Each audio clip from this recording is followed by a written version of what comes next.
Hello, welcome to Archant Towers. I perhaps didn't expect to join you as quick as this, but we are reconvened because Norwich City have confirmed their second signing in successive days.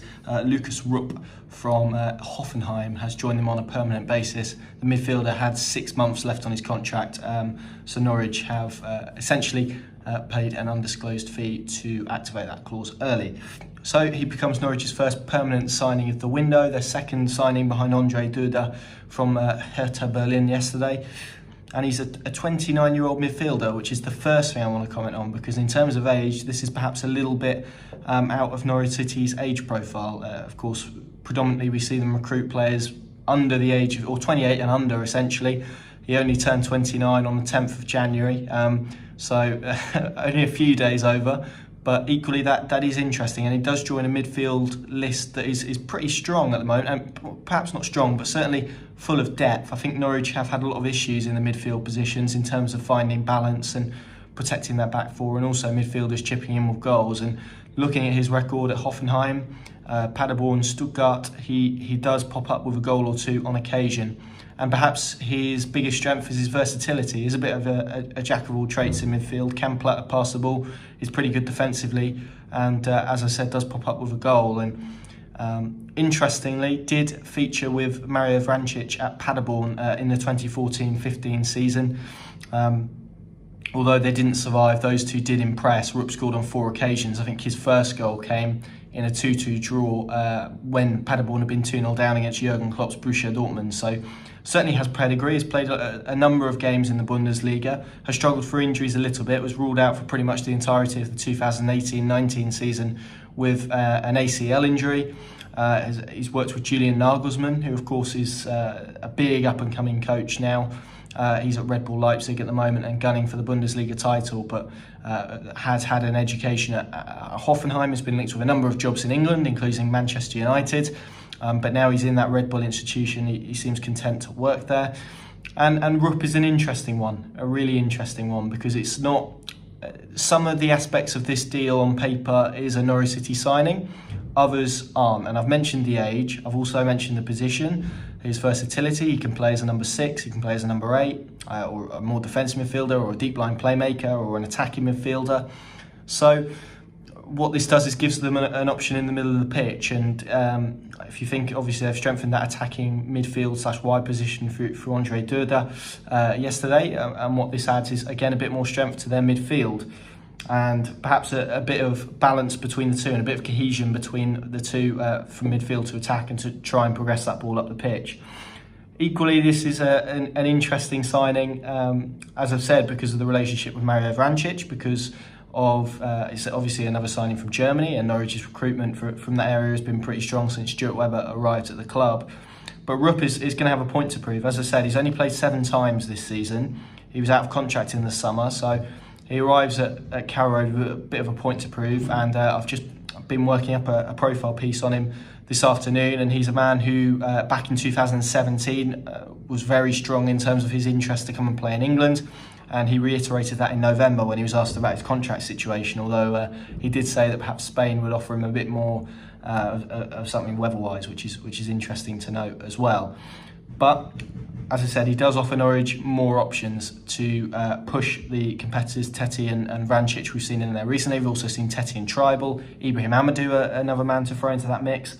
Could this be succession planning in terms of, evidently Alex Teti is out of contract at the end of the summer, he's at 33 now. Ibrahim Amadou on loan from Sevilla. Of course, he will return should Norwich not stay up or activate the option to sign him on a permanent basis. So that really does bring Rupp into the equation for contingency planning, whether next season is in the Premier League or in the Championship. And he is a player with pedigree, as I said. He came up through the system at Borussia Mönchengladbach, has again had to go down to come back up with Paderborn, then impressed, and could have joined Vrancic after. But essentially, when they were at Paderborn, it was Vrancic and Rupp who impressed. Vrancic went to Darmstadt and played as a defensive midfielder before obviously joining Norwich City in 2017. Rupp could have joined him at Darmstadt, instead decided to go to Stuttgart. He stayed there for a season before moving on to Hoffenheim, where he's been since 2016.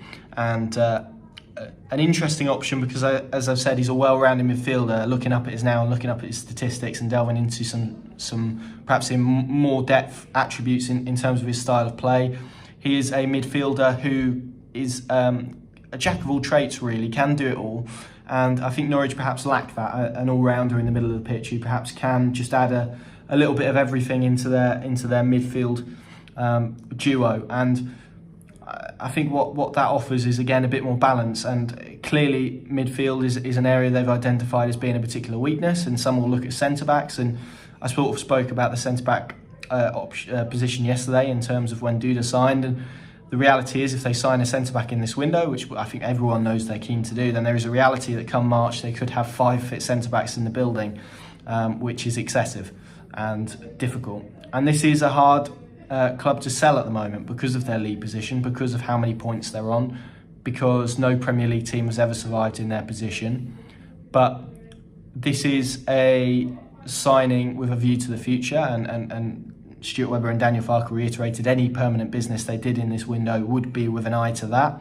I think Rupp certainly does that, perhaps not with resale value. I don't think he has a lot of that at 29, but what he does bring is a composed head and a calm head, and a bit of experience into a Norwich City side which is quite young and quite inexperienced, and top flight experience as well, which is massively important, given really they lack it, don't they? I think in terms of their squad, and we've seen that in half of the season in terms of the small margins, as I spoke about in my match review at Old Trafford. Some other interesting facts to note: he's the son of a handball player, so his dad was a handball player, and his brother plays handball as well. So comes from a sporting background in Germany. As I said, played for that Paderborn team. Another key member of that team was Ellis Kachunga, who you may recognise. He obviously signed for Huddersfield. Stuart Webber recruited him, and there was also someone else who was linked with Norwich, Marvin Baccalaurs.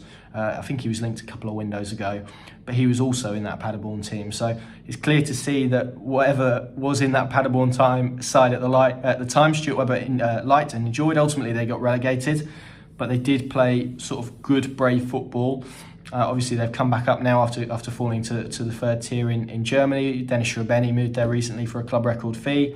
But yeah, there you go. Lukas Rupp is in the building. Another 4-lettered name, another signing from Germany, as we've expected. And also worth noting that this signing does complete the homegrown quota that Norwich currently have available after Philip Heisat and Dennis Shrubeni left the club earlier on in the window. So that is now Norwich City back up to the full 17 non-homegrown players that they are permitted.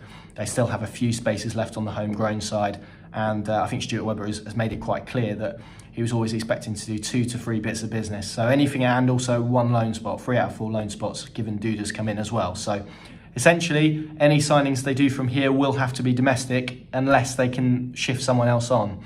So it's an interesting point, but there we go. There's my instant analysis to Lukas Rupp joining Norwich City from Hoffenheim for an undisclosed fee on a permanent basis.